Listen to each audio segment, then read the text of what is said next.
Hello students, Ajay Pandey lectures के इस नए वीडियो में आप सबका स्वागत है। आज हम लोग पढ़ेंगे संधारित्र में संग्रहित स्थितिज ऊर्जा, potential energy store in a capacitor. मतलब यह हुआ कि कोई संधारित्र कितनी स्थितिज ऊर्जा स्टोर कर सकता है, संग्रहित कर सकता है, एकत्रित कर सकता है, इसके बारे में हम लोग पढ़ेंगे। तो आज का हमारा टॉपिक है संधारित्र में संग्रहित स्थितिज ऊर्जा।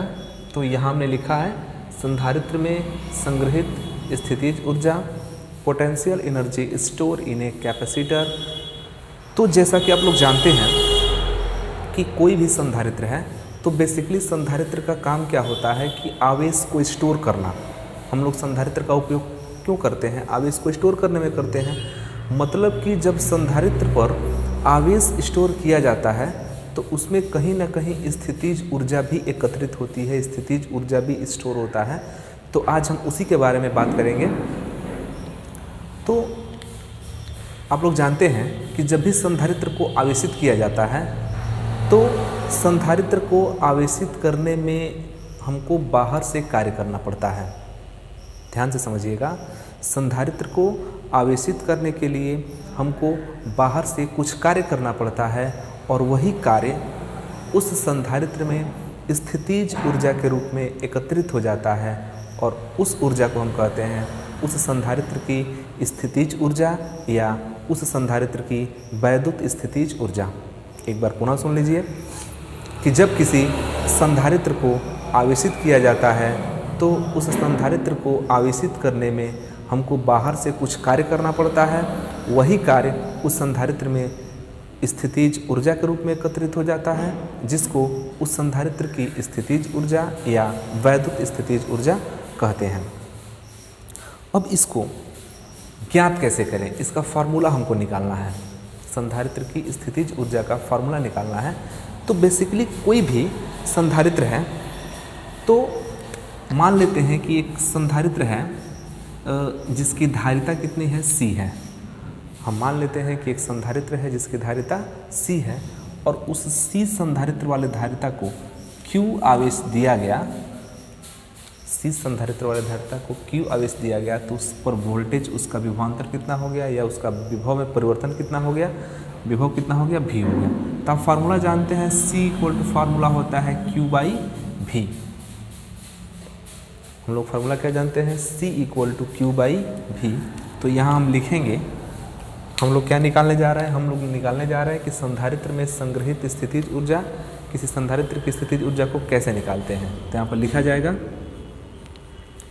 कि माना एक संधारित्र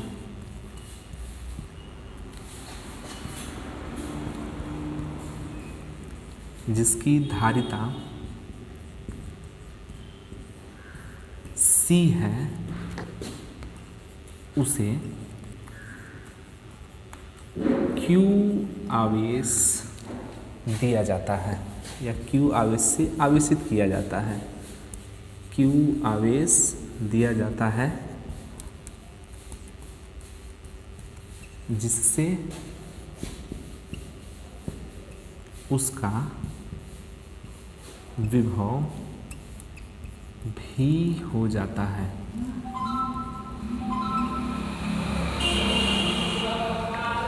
हमने क्या माना कि माना एक संधारित्र ऐसा है जिसकी धारिता C है और उसको हम Q आवेश दे रहे हैं तो उसका विभव कितना हो जाता है, V हो जाता है। तो हमने लिखा माना एक संधारित्र जिसकी धारिता C है उसे Q आवेश दिया जाता है जिससे उसका विभव भी हो जाता है।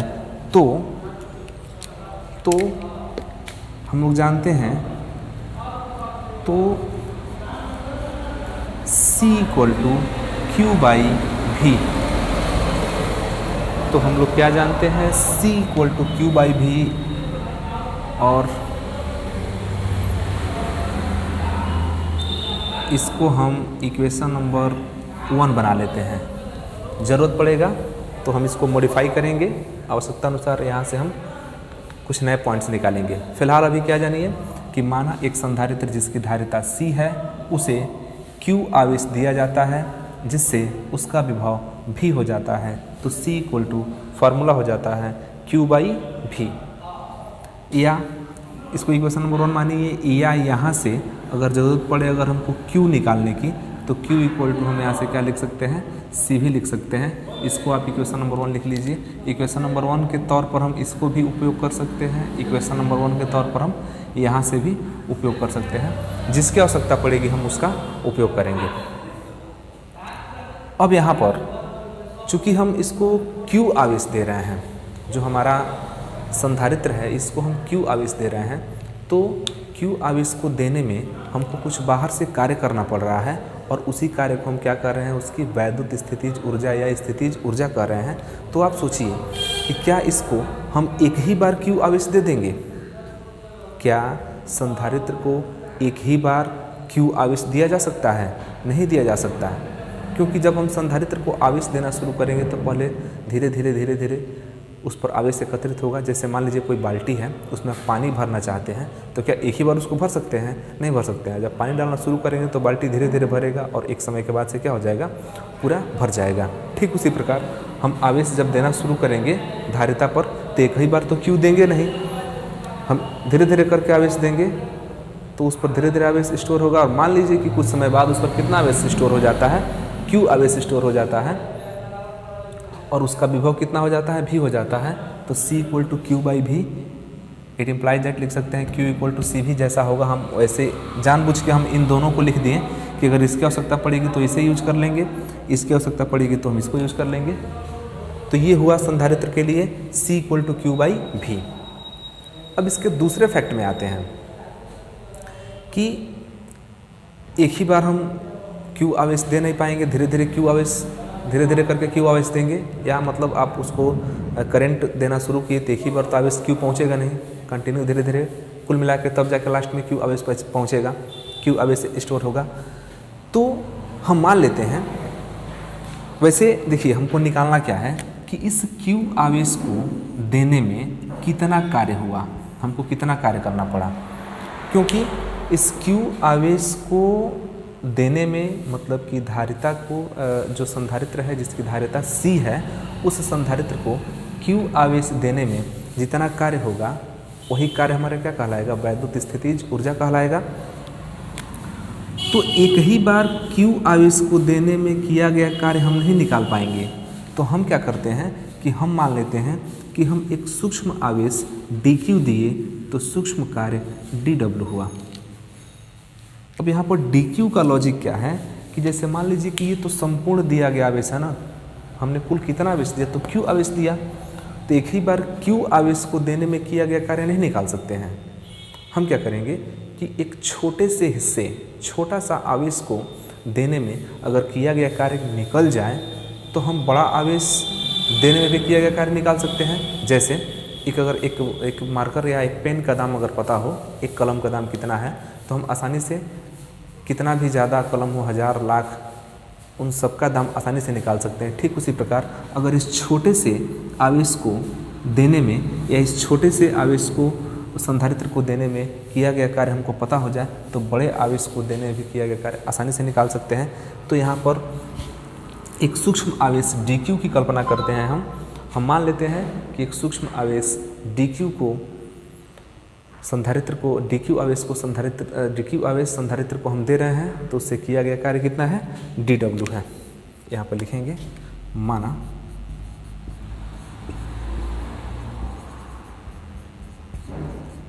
संधारित्र को dQ आवेश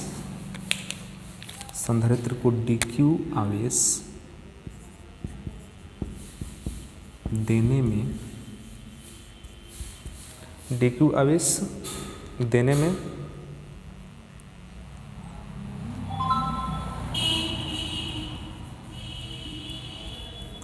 किया गया कार्य। अब ध्यान दीजिए कि हम यहाँ पर dQ हम इसलिए ले रहे हैं कि हम संपूर्ण कितना आवेश दिए हैं, हम कुल Q आवेश दिए हैं, तो Q आवेश को देने में किया गया कार्य निकालना है। तो हम क्या करेंगे कि उस Q आवेश को देने के ही बीच में एक छोटे से आवेश को देने में किया गया कार्य निकाल लेते हैं, और जब छोटे से आवेश को देने में किया गया कार्य निकल जाएगा तो हम बड़ा कितना भी आवेश देने में किया गया कार्य आसानी से निकाल सकते हैं। तो माना संधारित्र को dq आवेश देने में किया गया कार्य, चूँकि आवेश आपका छोटा है तो कार्य भी कैसा होगा, छोटा होगा, कार्य dw है। dq आवेश देने में किया गया कार्य dw है। अब यहाँ पर आपको यह देखना है कि जब आप आवेश दे रहे हैं तो कुछ कार्य करना पड़ रहा है, और जब कुछ कार्य करना पड़ेगा तो जब भी आवेश देंगे संधारित्र को तो उसका विभव परिवर्तन जरूर होगा, और हमारा विभव परिवर्तन कितना हो रहा है, v हो रहा है। तो अगर हम विभव के परिभाषा से, तो विभव के परिभाषा के अनुसार अगर देखें, हमने जहाँ पर वैद्युत विभव तथा विभवांतर बताया है तो वहाँ पर हमने विभव का परिभाषा बताया था, और वहाँ पर एक फार्मूला बताया था कि विभव के परिभाषा से जो v होता है वो होता है W/Q। मतलब यह हुआ कि यदि हम संधारित्र को Q आवेश दें और Q आवेश से उसके विभव में भी परिवर्तन होता है, और उस स्थिति में हमारे द्वारा किया गया कार्य W हो, तो इन तीनों में एक रिलेशन होता है V = W/Q। ये हमने जब दूसरा चैप्टर पढ़ाया था वैद्युत विभव तथा विभवांतर, तो वहाँ हमने बताया था, आप उस वीडियो को एक बार जरूर देख लीजिएगा। तो V = होता है W/Q, लेकिन हमारे पास विभव परिवर्तन तो भी है, ठीक है, लेकिन हमारे पास जो dw है वो छोटा है, जो w है वो छोटा है, तो हम यहाँ dw लिख लेंगे और q के बदले में क्या लिख लेंगे, dq लिख लेंगे। क्योंकि जो आवेश दे रहा है वो सूक्ष्म दे रहा है, तो सूक्ष्म आवेश को देने में कार्य भी कैसा होगा, सूक्ष्म होगा, और इन दोनों के अनुपात को ही हम क्या बोलते हैं, विभव बोलते हैं। तो इन दोनों के अनुपात को हम विभव बोलते हैं। तो यहाँ से अगर हम dw का मान निकाल लें, अब यहाँ dw की आवश्यकता क्यों पड़ रही है, क्योंकि वह छोटा सा किया गया कार्य है। छोटा आवेश देने में किया गया कार्य अगर हमको पता चल जाता है तो हम बड़ा आवेश देने में किया गया कार्य आसानी से निकाल लेंगे, इसलिए हम छोटा कार्य निकाल रहे हैं, और ये हो जाएगा v × dq। क्योंकि हमने dq को इधर ट्रांसफ़र कर दिया तो dw = हो गया v × dq। ये हुआ dq आवेश देने में किया गया कार्य। तो Q आवेश देने में कितना कार्य होगा, यही हमको निकालना है। तो जब हमको इस छोटे से आवेश को देने में किया गया कार्य निकल गया, तो हम बड़ी आसानी से इस बड़े आवेश Q को देने में किया गया कार्य निकाल सकते हैं। तो यहाँ पर लिखेंगे कि चूंकि संधारित्र को Q आवेश दिया जाता है यदि इतना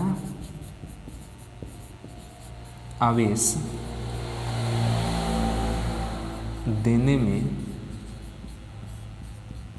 किया गया कार्य W हो, तो इतना आवेश देने में किया गया कार्य यदि W हो, तो अब यहाँ से हम निकालेंगे कि W आएगा कितना। तो W = dW, सिंपल है, क्योंकि हम छोटे से कार्य का समाकलन करेंगे तो हमको संपूर्ण कार्य मिलेगा। ध्यान से समझना है कि W = कितना हो गया, dW। लेकिन यहाँ पर एक लॉजिक यह है कि समाकलन तो हम कर रहे हैं dW का, क्योंकि सूक्ष्म आवेश को देने में किया गया कार्य हम निकाल चुके हैं। सूक्ष्म आवेश dQ को देने में किया गया कार्य dW है, तो Q आवेश को देने में किया गया कार्य कितना होगा, इसके लिए हम सूक्ष्म आवेश द्वारा जो किया, सूक्ष्म आवेश को देने में जो किया गया कार्य है उसका क्या करेंगे, समाकलन करेंगे। समाकलन हमने किया, लेकिन समाकलन करेंगे तो इसका एक लिमिट है कि हम कितना आवेश दे रहे हैं। तो 0 से Q तक ही तो दे रहे हैं हम। आवेश कितना दे रहे हैं, 0 से Q तक। तो इसका समाकलन करते हैं। मान रखेंगे 0 से Q और dw का मान देखिए यहाँ पर dw का मान v इंटू डी क्यू, ये हमारा मान है v इंटू डी क्यू। अब यहाँ से देखिए इसकी आवश्यकता अभी पड़ नहीं रही है, तो इसको हम मिटा के हम यहाँ पर v का मान रखने जा रहे हैं। तो यहाँ से अगर हम v निकालें, इट इम्प्लाइज दैट अगर v निकालें तो v इक्वल टू हो जाएगा, देखिए v इक्वल टू होगा q बाई सी। इसको इक्वेशन नंबर 1 बनाए क्योंकि जो हमने पहले निकाला था q का मान उसकी आवश्यकता नहीं पड़ रही है। हमने वहाँ बताया था कि जिसकी आवश्यकता पड़ेगी उसके हिसाब से इसको हम चेंज कर लेंगे। तो v इक्वल टू आ गया q बाई सी और इसी v का मान यहाँ पर ले आकर रख देंगे। तो ये हो जाएगा 0 से q और v का मान q बाई सी, ये हो गया dq। तो ये जो हमारा निकलेगा, ये निकलेगा कि Q आवेश देने में किया गया कार्य। आप इसका एक बार स्क्रीनशॉट ले लीजिए।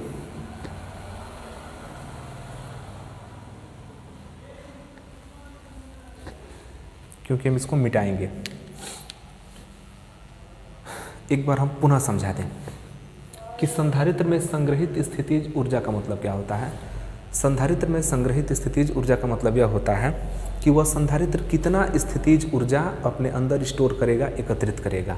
अब ये स्थितिज ऊर्जा को डिफाइन कैसे करेंगे, तो आप जानते हैं कि किसी भी संधारित्र का काम क्या होता है, आवेश को स्टोर करना। मतलब हम उसको क्या करते हैं, आवेशित करते हैं। तो जब हम किसी संधारित्र को आवेशित करते हैं तो हमारे द्वारा संधारित्र को आवेशित करने में एक कार्य करना पड़ता है और वही कार्य उस संधारित्र में स्थितिज ऊर्जा के रूप में एकत्रित हो जाता है और वही स्थितिज ऊर्जा को हम क्या बोलते हैं, संधारित्र की स्थितिज ऊर्जा या संधारित्र की वैद्युत स्थितिज ऊर्जा। तो हम यहाँ पर मान लेते हैं कि माना एक संधारित्र जिसकी धारिता C है उसे Q आवेश दिया जाता है। और जैसा कि आप जानते हैं कि जब भी संधारित्र को आवेश देते हैं तो उसका विभव परिवर्तित होता है, जिससे उसका विभव कितना हो जाता है, V हो जाता है। तो फार्मूला क्या होता है संधारित्र का, C equal to Q by V। It implies that हम यहाँ पर निकाल रहे हैं V equal to Q by C। V को हमने यहाँ भेज दिया, C चलाया यहाँ पर, तो V equal to Q by C, इसको इक्वेशन नंबर 1 बना लिया गया। उसके बाद अब यहाँ पर हमको यही निकालना है कि इस Q आवेश को देने में संधारित्र द्वारा कितना कार्य करना पड़ रहा है। Q आवेश को देने में Q आवेश को संधारित्र को देने में कितना कार्य करना पड़ रहा है।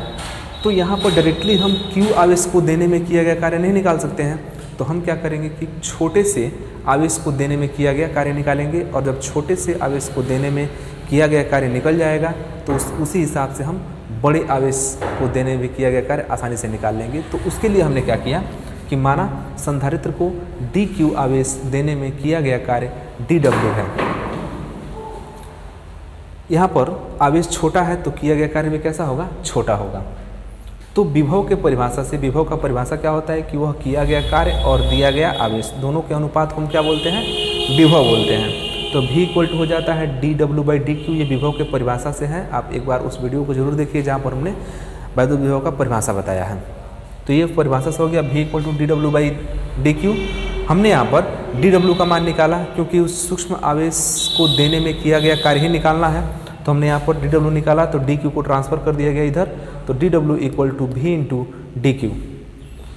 अब यहाँ पर माने हैं कि चूँकि संधारित्र को Q आवेश दिया जाता है, हम जान रहे हैं कि संधारित्र को कितना आवेश दे रहे हैं, Q आवेश दे रहे हैं, तो Q आवेश दिया जाता है। यदि इतना आवेश देने में किया गया कार्य W हो तो W का मान कैसे निकलेगा, तो वही सूक्ष्म आवेश को देने में जो किया गया कार्य है उसी को इंटीग्रेट कर देंगे, समाकलित कर देंगे, तो बड़े आवेश को देने में किया गया कार्य निकल जाएगा। तो W का मान हो जाएगा, W इक्वल टू हो जाएगा dW का समाकलन।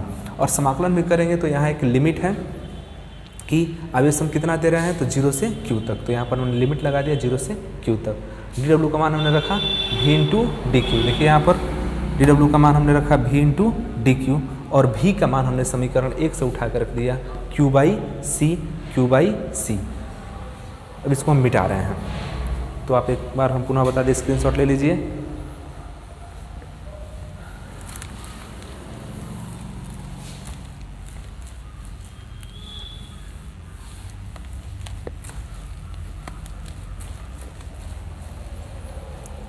अब आप यहाँ पर समाकलन कीजिए इसका। तो W इक्वल टू, अब यहाँ पर देखिए C तो कांस्टेंट है, क्योंकि संधारित्र की धारिता क्या होती है, निश्चित होती है। आप कोई भी संधारित्र ले लीजिए, उसकी धारिता एकदम क्या होगी, निश्चित होगी। तो C हमारा कांस्टेंट है, तो वो चला आएगा बाहर। बचा क्या, 0 से Q और Q इंटू डी क्यू। अब यहाँ पर एक समाकलन का सूत्र लगेगा। एक समाकलन का फॉर्मूला होता है x to the power n dx। Math वालों को मिलेगा ये, बायो वालों को नहीं मिलेगा, बायो वाले इसको रट लेंगे। x to the power n dx का फॉर्मूला होता है। इसका अगर समाकलन करेंगे, समाकलन का मतलब होता है बड़ा करना, विस्तार करना उसका।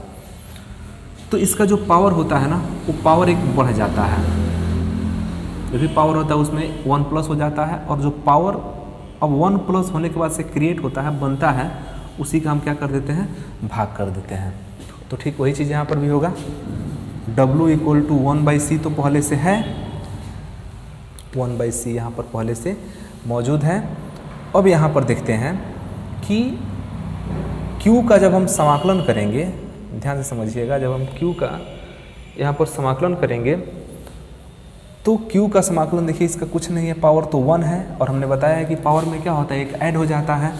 तो यहाँ पर Q का पावर 2 हो जाएगा, Q का पावर 2 Q स्क्वायर हो जाएगा। और जितना पावर क्रिएट होता है उससे क्या हो जाता है, भाग भी हो जाता है। लिमिट हम लगा देते हैं 0 से Q तक। और जब लिमिट लग गया 0 से Q तक, तो इसको अब आगे सॉल्व करेंगे तो 1/c। और इसको सॉल्व करने का एक तरीका है कि एक बार इसको लोअर लिमिट बोलते हैं, इसको अपर लिमिट बोलते हैं। लोअर लिमिट मतलब कि कहाँ से शुरू हो रहा है, और अपर लिमिट मतलब कि कहाँ पर वो समाप्त हो रहा है। तो 0 से Q तक जब लिमिट लगाएंगे तो इसका तरीका है कि एक बार अपर लिमिट का मान रखते हैं, एक बार लोअर लिमिट का मान रखते हैं, और फिर उसको माइनस कर देते हैं। तो सीधा सीधा समझ जाइए कि एक बार Q के बदले में यह रखा जाता है, और एक बार इसी Q के बदले में यह नीचे वाला रखा जाता है। तो हम रख रहे हैं, तो Q के बदले में जब Q रखेंगे तो Q स्क्वायर बाई 2 तो सिंपल वही रह जाएगा। और एक बार Q के बदले में जब नीचे वाला रखेंगे, 0 रखेंगे, तो पूरा 0 हो जाएगा, और उसको क्या कर देते हैं, घटा देते हैं। हम लोगों ने ऐसा कई बार किया है। अब यहाँ पर देखिए 1/c, और ये 0 घट गया, कोई दिक्कत नहीं है। Q स्क्वायर बाई 2 निकला, ये निकला W का मान, और इसको हम लोग ऐसे लिख सकते हैं 1/2 Q स्क्वायर बाई c। तो ये निकल गया संधारित्र में संग्रहित स्थितिज ऊर्जा का मान W equal to 1/2 Q square by c। लेकिन एक चीज़ ध्यान दीजिए, हमने स्थितिज ऊर्जा बोल दिया है, यहाँ पर अभी किया गया कार्य निकला। संधारित्र को Q आवेश देने में किया गया कार्य। और आप जानते हैं, हमने बताया है कि संधारित्र को आवेशित करने में जो किया गया कार्य होता है, वही उसकी स्थितिज ऊर्जा भी होता है। मतलब कि जो W निकला वही स्थितिज ऊर्जा है। और यहाँ पर हम लोग जानते हैं Q equal to U, Q नहीं, W इक्वल टू U। संधारित्र को आवेशित करने में जो किया गया कार्य है, उसी को स्थितिज ऊर्जा कहते हैं। तो किया गया कार्य ही स्थितिज ऊर्जा है, मतलब कि U इक्वल टू हो जाएगा 1/2 Q स्क्वायर बाई c। ये निकल गया संधारित्र की स्थितिज ऊर्जा का फार्मूला। और चूंकि ये ऊर्जा है तो इसका मात्रक क्या होगा, जूल होगा। और अब हम इस समीकरण जो सूत्र मिला है, इसको थोड़ा सा चेंज भी कर सकते हैं। इसको हम लिख सकते हैं कि चूंकि c इक्वल टू होता है Q/V, ध्यान दीजिएगा, c इक्वल टू Q/V होता है, तो यहाँ से हम Q इक्वल टू क्या लिख सकते हैं, CV। c equal to Q/V होता है, तो Q इक्वल टू CV लिख सकते हैं। और जब Q इक्वल टू CV लिखेंगे और Q का मान जब हम CV में रखेंगे, तो U इक्वल टू हो जाएगा 1/2, Q के बदले में CV रख रहे हैं, तो C square V square by, नीचे एक C है तो एक C से एक C कैंसिल हो जाएगा, U equal to 1/2 CV square. तो यहाँ से एक और इसका सूत्र निकल गया।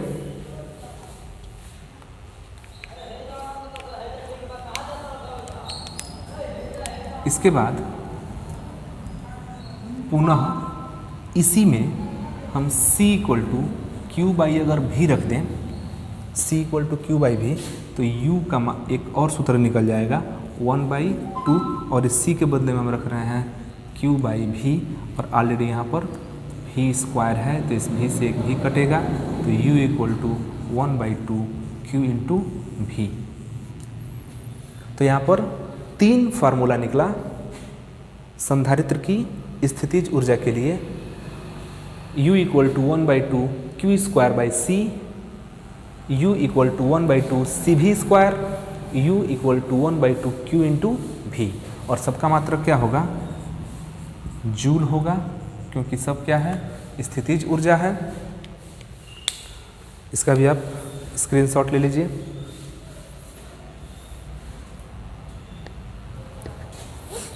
तो ये रहा हमारा संधारित्र में संग्रहित स्थितिज ऊर्जा। तो ये जो टॉपिक है न्यूमेरिकल की दृष्टि से, जो बोर्ड परीक्षा में न्यूमेरिकल पूछे जाते हैं उस दृष्टि से बहुत ही इम्पोर्टेंट है। आपने इसको अच्छे समझ लिया होगा, उम्मीद है ऐसा। फिर भी कहीं दिक्कत होता है तो कमेंट बॉक्स में ज़रूर लिखिए, अगले वीडियो में इसका निवारण किया जाएगा। तो ये वीडियो आपको कैसा लगा हमें कमेंट बॉक्स में ज़रूर लिखिए। हम बार बार इस बात को बोलते हैं कि कमेंट बॉक्स में अपनी राय ज़रूर दें। और यदि आप चैनल पर नए हैं तो चैनल को सब्सक्राइब कीजिए, वीडियो अच्छा लगे तो उसे लाइक ज़रूर कीजिए और अपने मित्रों के पास शेयर कीजिए। फिर मिलते हैं अगले वीडियो में एक नए टॉपिक के साथ, तब तक के लिए धन्यवाद।